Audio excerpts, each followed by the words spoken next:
보시겠습니다. 하나님 말씀 히브리서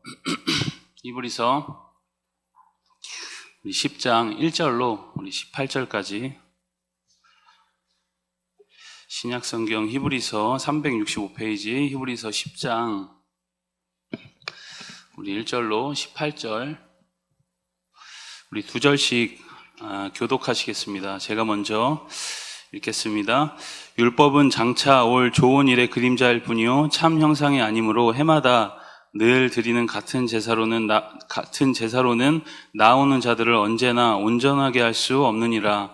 그렇지 아니하면 섬기는 자들이 단번에 정결하게 되어 다시 죄를 깨닫는 일이 없으리니 어찌 제사 드린 일을 그치지 아니하였으리요.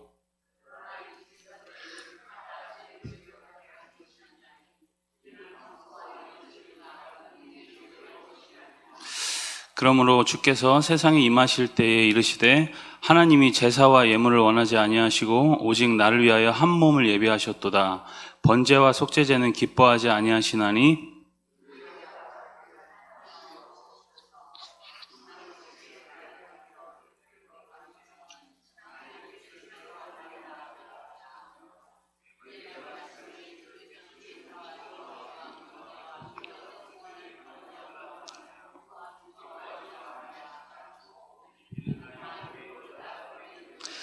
그 후에 말씀하시기를 보시옵소서 내가 하나님의 뜻을 행하러 왔나이다 하셨으니 그 첫째 것을 폐하심은 둘째 것을 세우려 하심이라. 이 뜻을 따라 예수 그리스도의 몸을 단번에 들이심으로 말미암아 우리가 거룩함을 얻었노라.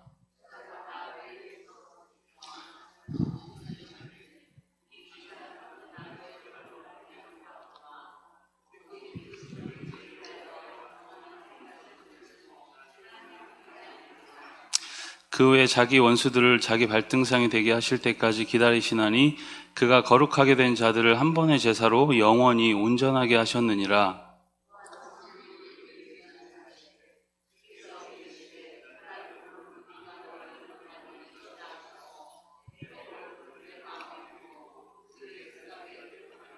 함께 읽겠습니다. 또 그들의 죄와 그들의 불법을 내가 다시 기억하지 아니하리라 하셨으니 이것들을 사하셨은즉 다시 죄를 위하여 제사 드릴 것이 없느니라. 아멘. 할렐루야. 또 기도의 자리에 나오신 여러분들 환영하고 우리 또 축복하는 마음으로 우리 한번 아까 인사했지만 한 번 더 우리 인사할까요? 우리 기도 가운데 승리합시다. 우리 함께 인사하겠습니다. 네. 날씨 추우신데 이렇게 귀한 또 걸음 하나님께서 오늘도 큰 은혜로 능력으로 갚아주시길 간절히 바랍니다. 우리 말씀 전에 잠깐 광고 하나 하겠습니다. 내일은 우리 사랑나눔 선물 배달이 있는 날입니다. 우리 같이 기도 많이 해주시고 우리 걸음걸음마다 주의 은혜와 평강이 잘 전해질 수 있도록 함께 해주시고 또 그리고 일할 손길이 필요합니다. 오셔서 배달에 같이 또 동참해 주시면 좀 이렇게 많이 분담이 될 것 같습니다. 또 오셔서 함께 해주시기를 간절히 바랍니다. 자, 오늘 아멘을 안 하시는 거 보니까 아무도 여기 있는 분들은 안 오실 것 같습니다. 어쨌든 여러분 지금 뭐 온라인으로 보고 계시고 하니까 또 오실 분들은 오실 테니까 같이 기도해 주시기 바랍니다.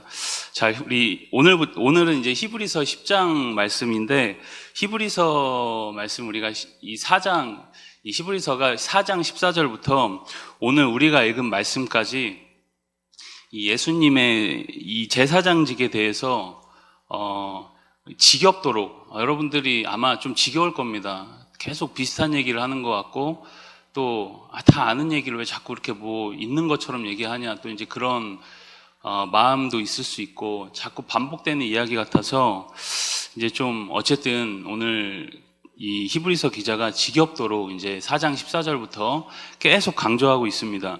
그런데 이제 이 10장으로 그 이야기가 예수님 제사장직과 제사장직의 놀라운 탁월함에 대해서 이제 마무리가 되는 것이죠.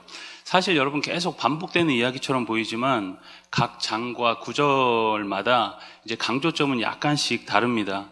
어쨌든 우리가 이 예수님의 풍성함과 탁월함과 그 놀라우신 사역에 대해서 지금 이제 면밀하게 아주 자세하게 알아가고 있는 중이죠.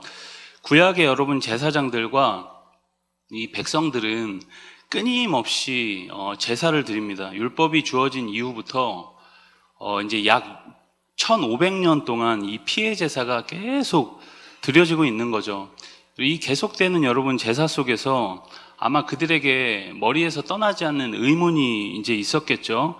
이 제사를 도대체 언제까지 드려야 할까? 과연 이 제사는 언제쯤 끝날 수 있을까? 그런 생각을 하지 않았겠습니까? 11절은 제사장마다 매일 서서 섬기며 자주 같은 제사를 드리되, 이렇게 이야기를 하죠. 제사를 계속 반복적으로 지금 드리고 있다는 거죠. 그런데 중요한 건 11절에 이어서 보면 이 제사는 언제나 죄를 없게 하지 못하거니와 그렇게 말씀합니다. 계속 드리기는 하는데 죄를 이제 영영 없애주지는 못한다는 거죠. 그러나 이러한 제사가 의미가 없었던 건 아닙니다. 제사를 드리는 이 당사자들이 단회적으로나마 이제 속죄, 내가 지금 뭔가 죄가 사해지는 중이구나라는 그 속죄의 확신을 가졌을 것이고, 이 3절의 말씀처럼 이 제사의식을 통해서 스스로 이 죄를 이제 기억하게 해주는, 내가 죄인이구나라는 것을 기억하게 해주는 그런 순기능도 아마 있었을 것입니다. 끔찍하게, 여러분 이제 그 진짜 제사, 지금도 구약의 제사를 드리는 유대인들이 있죠. 그 양을 잡는 것을 보면은, 우리가 말로만 들어서 그렇지 실제 잡는 영상을 보면은 굉장히 여러분 끔찍합니다. 끔찍하게 살육당하는 그 동물들을 보면서 이 동물이 나 때문에 죽는 거구나, 자기 자신이 얼마나 죄인인지를 알 수 있었겠죠. 그러나 분명한 건 이러한 제사가 영원히 죄를 없이 해주지는 못했다는 겁니다. 그것이 오늘 우리가 읽은 4절까지의 말씀입니다. 그런데 이제 5절부터 반전이 있죠. 히브리서 기자가 시편 40편의 이제 말씀을 인용하면서 그 인용한 말씀이 이제 5절, 6절인데 우리 5절, 6절 말씀을 같이 함께 읽겠습니다. 그러므로 주께서 세상에 임하실 때에 이르시되 하나님이 제사와 예물을 원하지 아니하시고 오직 나를 위하여 한 몸을 예비하셨도다. 번제와 속죄제는 기뻐하지 아니하시나니. 뭐라고 말씀하고 있죠? 하나님이 제사와 예물들을 원하지 않고 오직 나를 위하여 한 몸을 예비하셨고 번제와 속죄제는 기뻐하지 않는다는 거죠. 여러분, 지금 우리야 뭐 당연한 이야기지만 당시로서는 굉장히 이제 충격적인 그런 발언이죠. 다윗은 여러분 성전을 향한 그 열심이 있었고 사모함이 있었고 항상 성전 짓기를 갈망했던 사람이 바로 다윗이었습니다. 성전 건축에 대한 갈망이 있었다는 것은 하나님께 드리는 이 구약의 제사, 이 피제사가 얼마나 중요했는지를 이 다윗이 인지를 하고 있었다는 거죠. 그런데 그런 다윗이 주님이 성전에서 드리는 그런 제사와 예물을 기뻐하지 않는다, 그렇게 말씀하는 겁니다. 당시로서 보면 굉장히 파격적인 발언이죠. 그러면서 히브리서 기자는 이 말씀을 인용하면서 이 제사 대신에 오직 나를 위해 예비된 한 몸이 있다라고 그렇게 표현을 하고 있습니다. 그 한 몸이 누구라는 거죠? 그래서 바로 예수님을 이야기하는 겁니다. 구약 제사와 예수님을 비교하면서 예수님의 탁월함을 지금 또 드러내고 있는 그런 모습인 거죠. 하나님은 구약의 모든 제사 제도인 첫째 것을 폐하시고 둘째 것의 주인공인 예수님을 드러내시면서 이 구원 사역을 마무리하시고 계시는 겁니다. 그래서 여러분, 우리는 이제 구약의 제사를 뭐 당연히 드릴 필요도 없고 드릴 이유도 없겠죠. 오직 나를 위하여 예비되신 한 몸을 믿는 겁니다.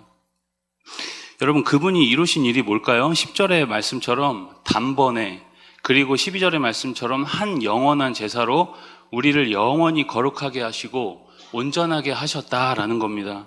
여러분, 이것이 복음이죠. 그죠? 이것이 복음입니다. 여러분, 인간은 절대 자신의 힘으로는 온전함이라는 것을 취할 수 없습니다.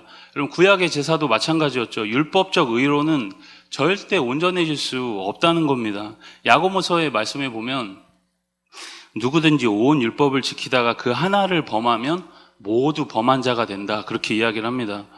여러분, 아무리 순결하고 아무리 깨끗하게 살려고 해도 한 번 넘어지면 그 순결함은 끝난다는 거죠.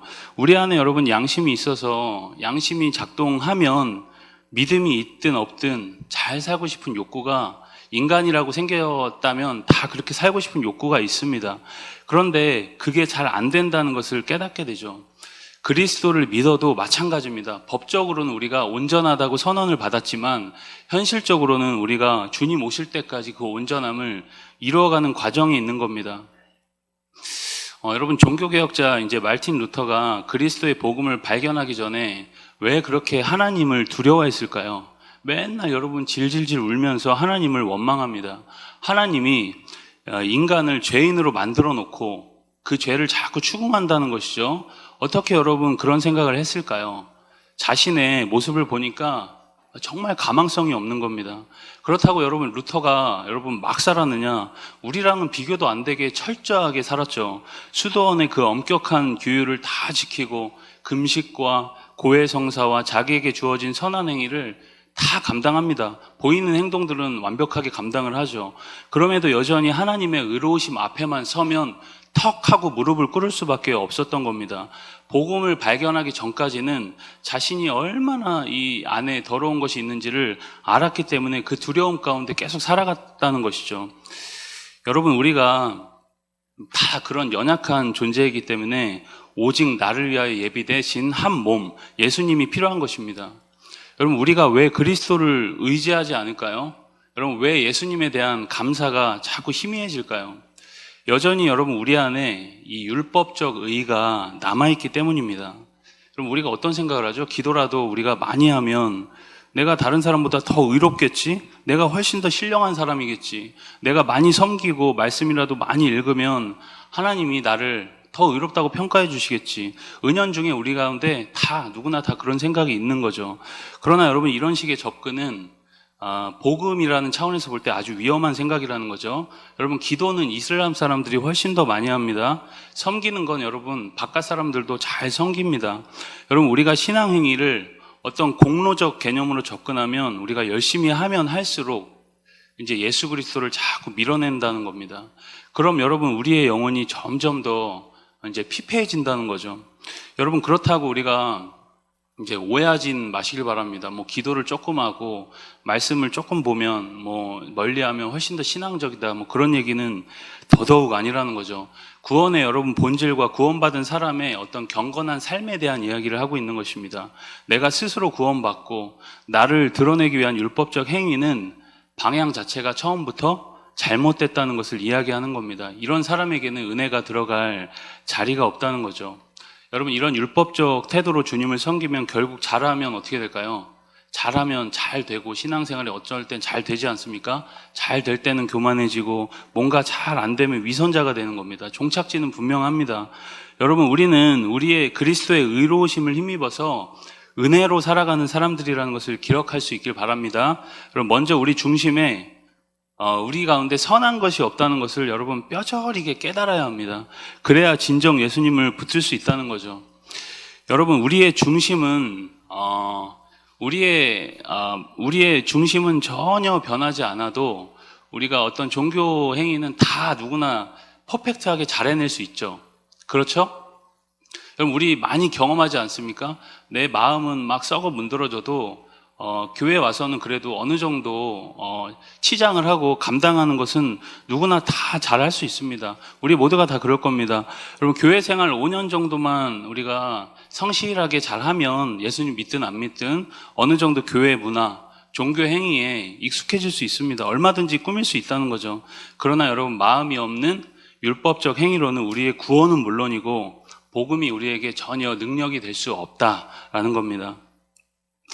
여러분, 우리가 이 예수님을 만나면 우리의 전 인격이 바뀌는 것을 경험을 하게 되죠. 완전히 새롭게 됩니다. 이제는 마치 말씀이 우리 가운데 마치 누가 막 이렇게 율법 조문을 써준 것처럼 이제 행하게 되죠. 마음은 그렇지 않아도 어쨌든 하고 싶은 마음이 생기고 막 살고 싶은 막 그런 열정이 생깁니다. 어떻게 이게 가능할까요? 여러분, 존재 자체가, 우리의 영혼의 존재 자체가 바뀌었다는 겁니다. 말씀을 살아낼 수 있는 존재로 바뀐 거죠. 그래서 16절의 말씀 우리가 같이 함께 16절의 말씀 화면으로 같이 함께 보시겠습니다. 주께서 이르시되 그날로는 그들과 맺을 언약이 이것이라 하시고 내 법을 그들의 마음에 두고 그들의 생각에 기록하리라 하신 후에 뭐라고 합니까? 주께서 이르시되 그날 후로는, 예수 그리스도가 오시고 우리 가운데 죽으신 후로는 그들과 맺을 언약이 이것이라 하시고 내 법이 그들의 마음에 두고 그들의 생각에 기록하리라. 여러분, 예레미야 31장의 말씀을 인용하고 있는 거죠. 하나님이 그리스도를 통해 우리와 언약을 맺을 것인데 하나님의 법을 우리 마음에 두고 그들 생각에 그것을 기록하겠다는 겁니다. 우리의 전 인격이 그리스도로 충만히 채워지면서 그에 걸맞는 삶을 살 수 있게 바꾸어 준다는 거죠. 이것은 여러분 법적 선포입니다. 믿음으로 살아내면 이제 이 선포대로 살아낼 수 있다는 겁니다. 여러분들은 예수님을 믿고 무엇이 변하셨습니까? 무엇이 여러분 변하셨나요? 많이 변하셨죠, 여러분.